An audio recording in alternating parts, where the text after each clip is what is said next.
ನಮ್ಮ ದೇವರು ಕರ್ತನಾದ ಯೇಸು ಕ್ರಿಸ್ತನ ನಾಮದಲ್ಲಿ ಅನುದಿನದ ಆಹಾರ ಪ್ರಿಯರಿಗೆ ಪ್ರೀತಿಯ ಶುಭಾಶಯಗಳು.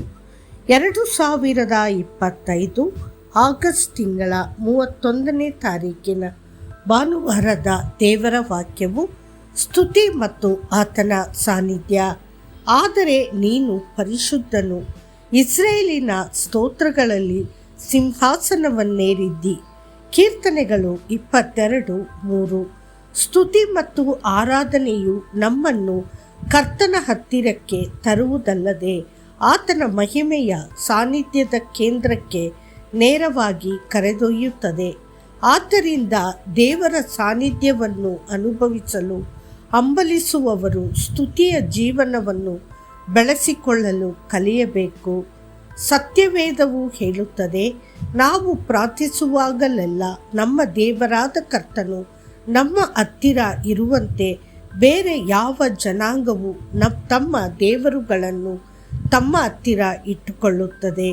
ಮತ್ತು ತಾನು ಇಂದು ನಿಮ್ಮ ಮುಂದೆ ಇಡುವ ಈ ನಿಯಮಗಳ ಸಮೂಹದಂತಹ ನೀತಿಯ ಆಜ್ಞೆಗಳು ಮತ್ತು ನಿಯಮಗಳಿರುವಷ್ಟು ದೊಡ್ಡ ಜನಾಂಗ ಯಾವುದು?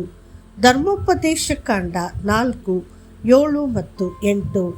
ದೇವರ ಸಾನ್ನಿಧ್ಯದಲ್ಲಿ ಯಾವಾಗಲೂ ನೆಲೆಸಬೇಕೆಂದು ಆಳವಾಗಿ ಬಯಸಿದ ದಾವೀದನು ದೃಢ ನಿರ್ಧಾರವನ್ನು ತೆಗೆದುಕೊಂಡನು. ನಾನು ಕರ್ತನನ್ನು ಎಲ್ಲ ಸಮಯದಲ್ಲೂ ಸ್ತುತಿಸುವೆನು, ಆತನ ಸ್ತೋತ್ರವು ಯಾವಾಗಲೂ ನನ್ನ ಬಾಯಲ್ಲಿರುವುದು. ಕೀರ್ತನೆಗಳು 34:1.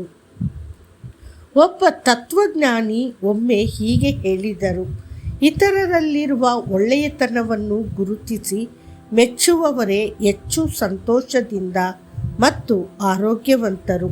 ಆದರೆ ದೇವರ ಒಳ್ಳೆಯತನವನ್ನು ನಿರಂತರವಾಗಿ ನೆನಪಿಸಿಕೊಳ್ಳುವವರು ಮತ್ತು ಆತನ ಶ್ರೇಷ್ಠತೆಗಾಗಿ ಆತನನ್ನು ಸ್ತುತಿಸುವವರು ಎಷ್ಟು ಹೆಚ್ಚು ಸಂತೋಷದಾಯಕರು, ಬಲಶಾಲಿಗಳು ಮತ್ತು ವಿಜಯಶಾಲಿಗಳು. ರಾಜನಾದ ದಾವೀದನು ಹೀಗೆ ಘೋಷಿಸುತ್ತಾನೆ, ಪರಮಾತ್ಮನೇ, ಕರ್ತನಿಗೆ ಕೃತಜ್ಞತೆ ಸಲ್ಲಿಸುವುದು ಮತ್ತು ನಿನ್ನ ನಾಮವನ್ನು ಸ್ತುತಿಸುವುದು ಒಳ್ಳೆಯದು. ಬೆಳಿಗ್ಗೆ ನಿನ್ನ ಪ್ರೀತಿ ದಯೆಯನ್ನು ಮತ್ತು ಪ್ರತಿ ರಾತ್ರಿ ನಿನ್ನ ನಂಬಿಗಸ್ತಿಕೆಯನ್ನು 10 ತಂತಿಗಳ ವಾದ್ಯದಿಂದ, ವೀಣೆ ಮತ್ತು ಸಾಮರಸ್ಯದಿಂದ ಧ್ವನಿಯೊಂದಿಗೆ ಪ್ರಕಟಿಸುವುದು ಒಳ್ಳೆಯದು. ಕೀರ್ತನೆಗಳು 92:1-3. ಹೌದು, ಕರ್ತನನ್ನು ಸ್ತುತಿಸುವುದು ಒಳ್ಳೆಯದು, ನಮ್ಮ ಆತ್ಮ, ಪ್ರಾಣ ಮತ್ತು ದೇಹಕ್ಕೆ ಮಾತ್ರವಲ್ಲ, ನಮ್ಮ ಇಡೀ ಜೀವನಕ್ಕೂ. ಒಮ್ಮೆ ಒಬ್ಬ ಸ್ನೇಹಿತ ತನ್ನ ಗಡಿಯಾರವನ್ನು ಪ್ರತಿ ಗಂಟೆಗೆ ಅಲಾರಾಂ ಬಾರಿಸುವಂತೆ ಹೊಂದಿಸಿದ್ದ. ಆ ಅಲಾರಾಂ ಬಾರಿಸಿದಾಗಲೆಲ್ಲ ಅವನು 1-2 ನಿಮಿಷಗಳ ಕಾಲ ಕಣ್ಣು ಮುಚ್ಚಿ ಕರ್ತನನ್ನು ಸ್ತುತಿಸುತ್ತಿದ್ದನು. ಹೀಗೆ ಮಾಡುವುದರಿಂದ ದಿನವಿಡೀ ತನ್ನ ಸುತ್ತಲೂ ದೇವರ ಸಾನ್ನಿಧ್ಯದ ಅರಿವು ಹೆಚ್ಚುತ್ತಿದೆ ಎಂದು ಅವನು ಸಾಕ್ಷ್ಯ ನೀಡಿದನು. ಅದೇ ರೀತಿ ಮತ್ತೆ ಜನಿಸಿದ ಬಸ್ ಚಾಲಕನೊಬ್ಬ ಒಮ್ಮೆ ಹೀಗೆ ಹೇಳಿದ, ನಾನು ವಾಹನ ಚಲಾಯಿಸುವಾಗ ಮತ್ತು ಸಂಚಾರ ದೀಪ ಕೆಂಪು ಬಣ್ಣಕ್ಕೆ ತಿರುಗಿದಾಗ ನಾನು ಇತರರಂತೆ ಕಿರಿಕಿರಿಗೊಳ್ಳುವುದಿಲ್ಲ.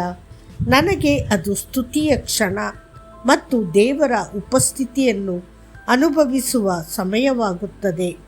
ದೇವರ ಪ್ರೀತಿಯ ಮಕ್ಕಳೇ, ನಿಮ್ಮ ಜೀವನದಲ್ಲಿ ಸ್ತುತಿಯ ಮಾದರಿಯನ್ನು ಸ್ಥಾಪಿಸುವ ಬಗ್ಗೆ ನೀವು ಯೋಚಿಸುತ್ತೀರಾ? ನೀವು ದೇವರನ್ನು ಸ್ತುತಿಸುವ ದೈನಂದಿನ ಅಭ್ಯಾಸವನ್ನಾಗಿ ಮಾಡಿಕೊಂಡರೆ ಅದು ನಿಮಗೆ ಉನ್ನತಿಗೇರಿಸುವ ಮತ್ತು ಆಳವಾದ ಸಂತೋಷವನ್ನು ನೀಡುತ್ತದೆ. ಮತ್ತಷ್ಟು ಹೆಚ್ಚಿನ ಧ್ಯಾನಕ್ಕಾಗಿ ಕರ್ತನನ್ನು ಸ್ತುತಿಸಿರಿ, ಆತನ ನಾಮವನ್ನು ಕರೆಯಿರಿ, ಜನಾಂಗಗಳಲ್ಲಿ ಆತನ ಕೃತ್ಯಗಳನ್ನು ಪ್ರಕಟಿಸಿರಿ, ಆತನ ನಾಮವು ಉನ್ನತವಾಗಿದೆ ಎಂದು ಪ್ರಸಿದ್ಧಿಪಡಿಸಿರಿ. ಯೆಶಾಯ 12:4. ಕರ್ತನು ನಿಮ್ಮನ್ನು ಆಶೀರ್ವದಿಸಲಿ. ಆಮೇನ್.